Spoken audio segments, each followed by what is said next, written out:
Here we are again under the black sun in this primordial landscape. We're gonna say on the earth, maybe somewhere in the cosmos.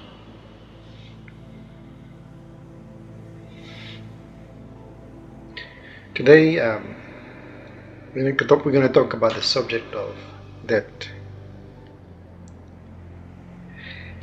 The title is "The Existence of Death Reveals Reality as Not Actual, but Perhaps a Trap of Cosmic Deception."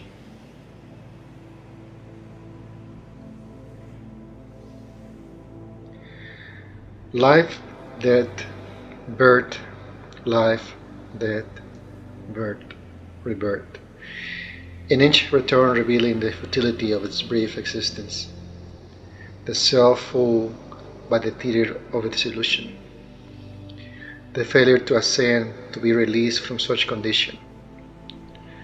Death is the key out and the trap at once.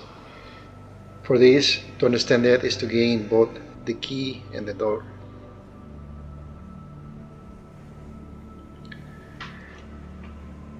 Death shatters the matrix illusion, reality, as true reality could not only be eternal, as only the real can have unending permanence and pierce deeper in fuller meaning.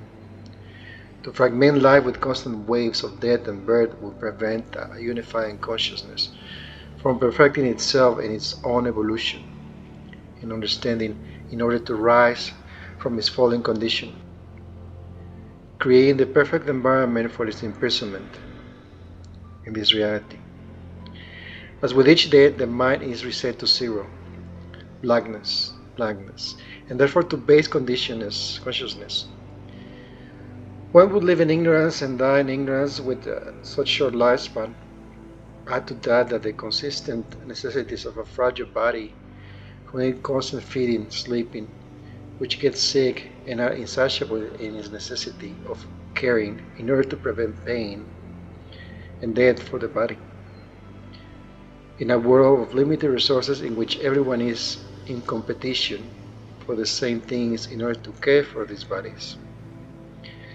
All this simply creates the perfect environments in which consciousness can never expand, as the time effort necessary to undertake such labor is not there. Perhaps the fragility of these bodies is part of the entrapment, as it's carrying further fragments in time.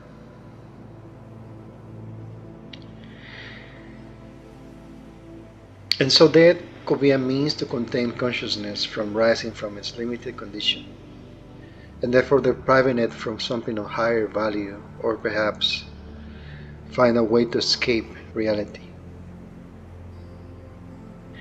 Without the limitations of death, consciousness could evolve to a point where the restrictions of these bodies and lives will be surpassed with ease within hundreds of years of life. Reality in itself will be less painful, as one could rearrange the configuration of the world, governance, and oneself towards a deeper meaning and magical understanding, as the base of most human suffering is ignorance, which arises from very short lifespans and the constant toll of disease and limited bodies, death. How the world is now is not only a base in ignorance, but in the constant problem of dying and bringing new blank experience to continue the chain of life via new constant births. The self, in essence, is reset over and over, never allowing to consolidate and acquire real experience to transform oneself.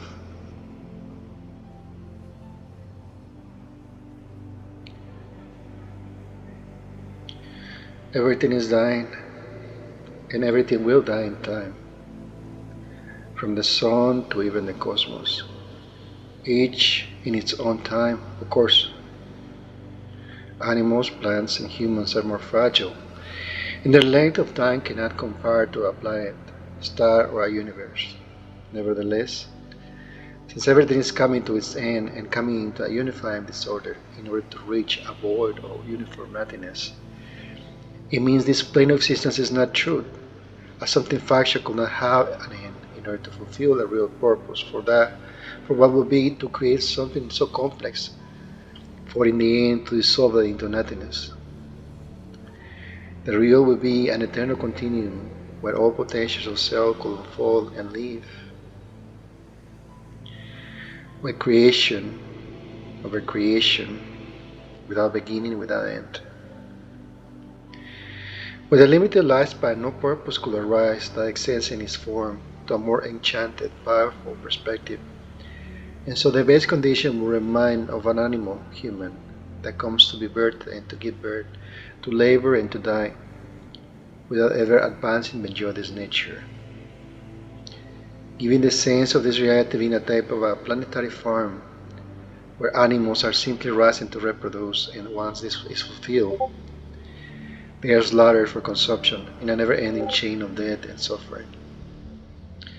So just as for the cow or a chicken isn't necessarily a long life, because their meaning is for food, so the human condition shows similar patterns, therefore curtailing any type of flourishing evolution because of the excessive necessities and limitations of life.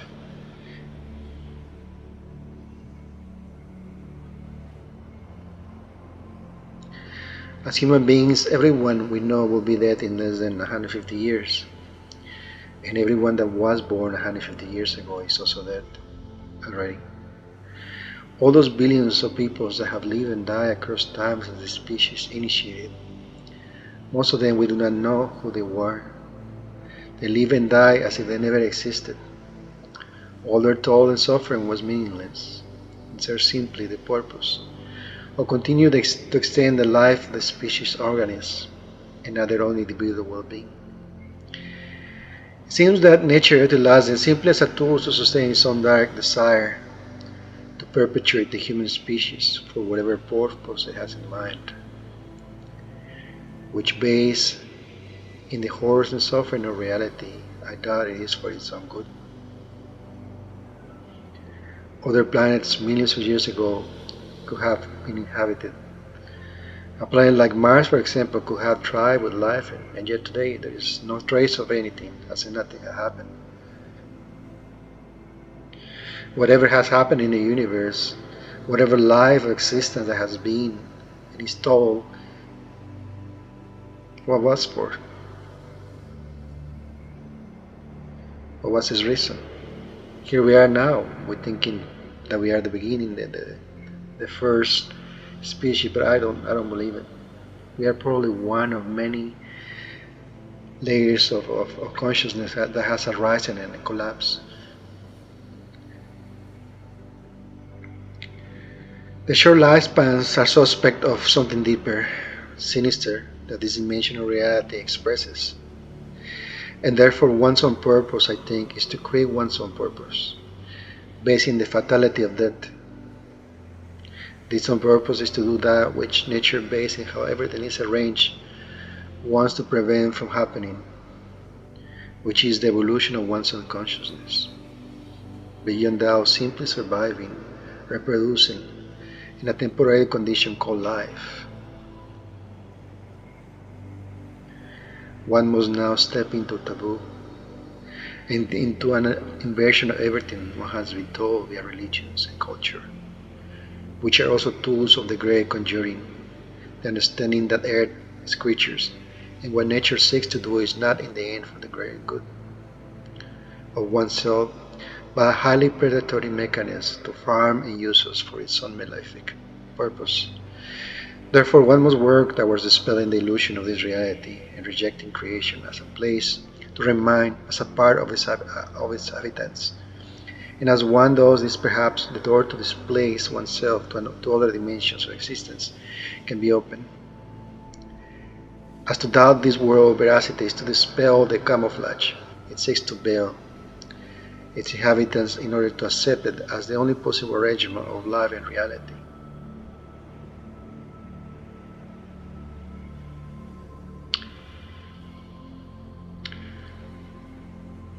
And as one does, one will have to go against the entire world's will and blind believe that this place is home.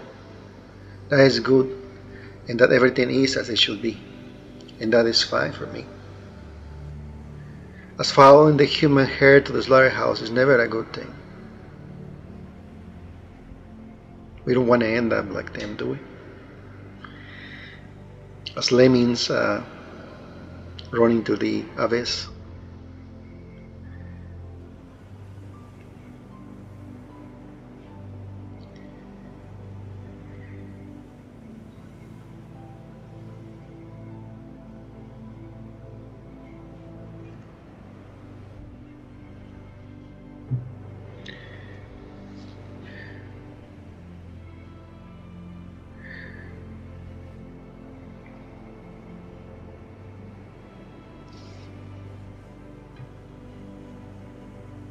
Good night.